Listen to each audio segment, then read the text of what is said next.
პარტიისადმი არაობიექტური დამოკიდებულება და ორგანიზაციის საქმიანობის პერიოდში აღმოჩენილი მცირე ხარვეზები.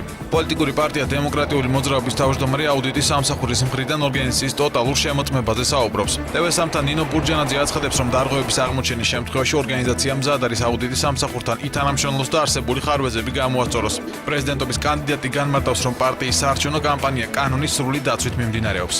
იყო რამდენიმე ხარვეზი, რომელზეც წესით აუდიტის სამსახურს მანამდე შეეძლო, ასე ვთქვათ, მიეთითებინა, იმიტომ რომ ჩვენ მზად ვართ ვითანამშრომლოთ და გავაფრთხილეთ აუდიტის სამსახური, რომ თუ გამოჩნდება სადმე რაიმე ხარვეზი, რომელიც არ არის გამორიცხული, რომ იყოს, იმიტომ რომ საარჩევნო კამპანიაა ძალიან დაძაბული ვითარება.